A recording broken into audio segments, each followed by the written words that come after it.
Hello and welcome to another Star Citizen video.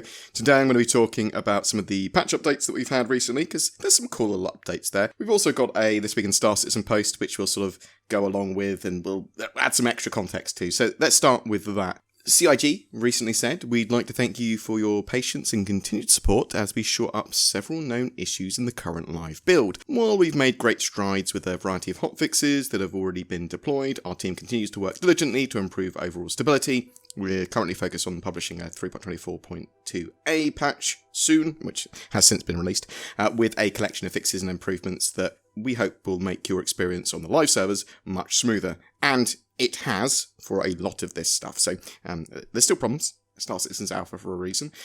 But in that latest patch to be launched to live, it fixed a ton of problems with spawning ships, transit, trams, elevators, interaction with a load of stuff, and kiosk issues, not being able to quantum travel, not being able to switch between nav and SCM mode properly, not being able to just spawn. There were streaming issues. They've added tons of additional bug fixes and just a load more server stability. They fixed over 35 crashes as well. So much better build for live currently.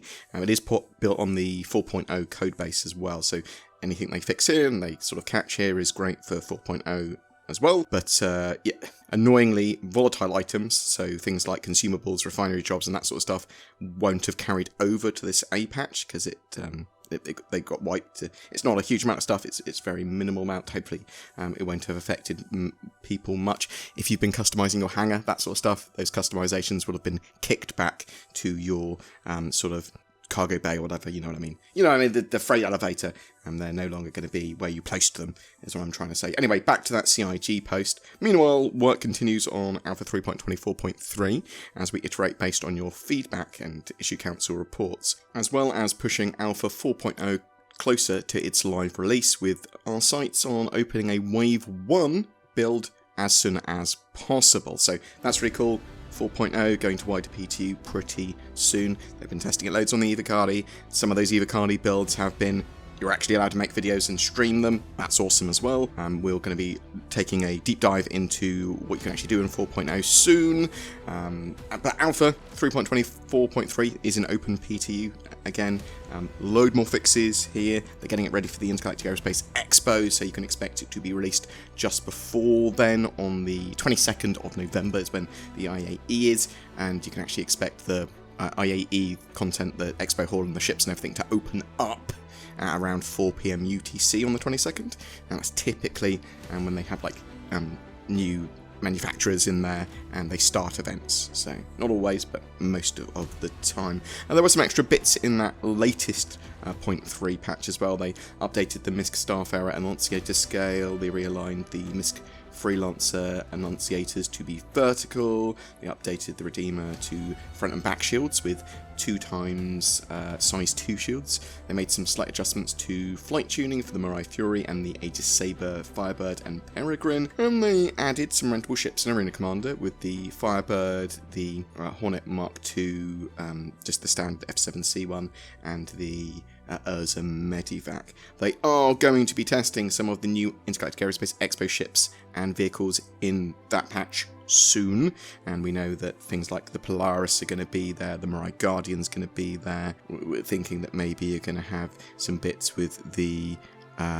Terrapin medic ship, stuff like that as well, and we know for sure as well actually the Star Lancer Max is going to be in there, so kind of bear that all in mind. Something else that is in that 3.24.3 patch that other people have discovered is that PDS turrets are working on ships like the Constellation Phoenix, I think the Idris as well.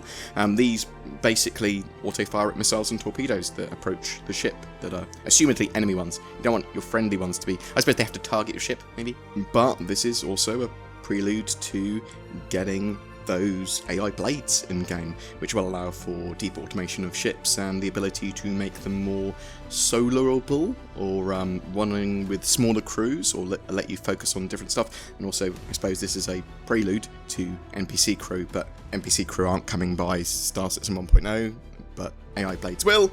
It's all you know, advancement and cool stuff.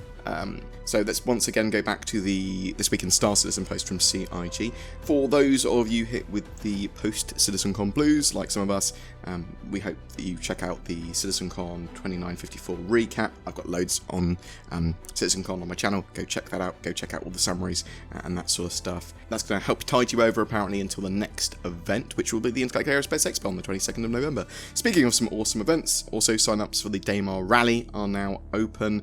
Sign up before the 15th of December. It's cool, Daymar Rally. It's going to get better and better every year, but it is literally a mostly ground-based rally around Daymar, and yeah, it's multiple kilometers. It can take a while to get around, but it's pretty cool. It's a big sort of fan-run race, and it's a good laugh to watch. Some subscriber promos for voluntary RSI subs have been released as well, or at least announced. So there's chairs via hangar and ship customization, all themed around the Intergalactic Aerospace Expo and manufacturers. There's also a D20, a big, like giant oversized one for ship manufacturers, which you'd roll and then go, oh look, it's Drake. I've replaced all of the ones on my dice with Drake.